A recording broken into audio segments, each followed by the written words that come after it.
যতই বিপিএলকে কলঙ্কমুক্ত হিসেবে দাঁড় করানোর কথা বলা হোক না কেন, কিছু কিছু সিদ্ধান্ত এমন হয় যেন নিজ হাতে কাল কেটে কুমির নিয়ে আনার মতো। চট্টগ্রাম রয়্যালস তারই সর্বশেষ উদাহরণ। প্রথম দিকে দলটি প্রয়োজনীয় ব্যাংক গ্যারান্টির অর্থ বিসিবিকে দিতে ব্যর্থ হয়, এরপর সেই সময় বাড়িয়ে আবার ব্যাংক গ্যারান্টি দেওয়ার সুযোগ করে দেয় এবং পরবর্তীতে চট্টগ্রাম রয়্যালসকে বিপিএল অন্তর্ভুক্ত করা হয়। তখনই প্রশ্ন উঠেছিল, যে ফ্র্যাঞ্চাইজি শুরুতেই আর্থিক সক্ষমতা প্রমাণ দিতে পারে না, তাদের হাতে একটি দল তুলে দেওয়া কি যুক্তিযুক্ত হবে? এখন বিপিএল শুরুর ঠিক আগ মুহূর্তে চট্টগ্রাম রয়্যালস যে পরিস্থিতি তৈরি করেছে, গত মৌসুমের দুর্বার রাজশাহীর মতো কাহিনী হবে না তো?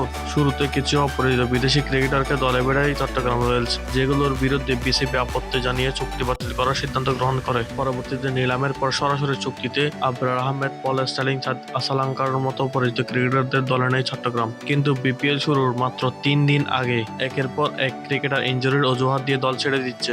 স্বাভাবিকভাবে প্রশ্ন উঠেছে, ইনজুরির সমস্যা কি শুধু চট্টগ্রাম দলের খেলোয়াড়দের হচ্ছে, নাকি করছে অন্য কিছু, নাকি আসল কারণ অন্য কোথাও? বাস্তবতা হলো, অনেকের কাছে এখনো স্পষ্ট যে আর্থিক অনিশ্চয়তার কারণে ক্রিকেটাররা নানা অজুহাত দিয়ে সরে দাঁড়াচ্ছে। সময় মতো পারিশ্রমিক পাওয়ার নিশ্চয়তা না থাকলে আন্তর্জাতিক ক্রিকেটে এমন সিদ্ধান্ত হওয়াটাই স্বাভাবিক। এই জায়গায় বিসিবির ভূমিকা নিয়ে প্রশ্ন থেকেই যায়। যখন একটি ফ্র্যাঞ্চাইজি শুরুতে ব্যাংক গ্যারান্টি দিতে ব্যর্থ হয়, তখনই তাদের বাদ দিয়ে নতুন কোনো আর্থিকভাবে সক্ষম দলকে অন্তর্ভুক্ত করা উচিত ছিল। সব মিলিয়ে সংখ্যা থেকে যাই, এবারে বিপিএলও কি শেষ পর্যন্ত গত মৌসুমের মতোই প্রশ্নবিদ্ধ একটি টুর্নামেন্ট হবে?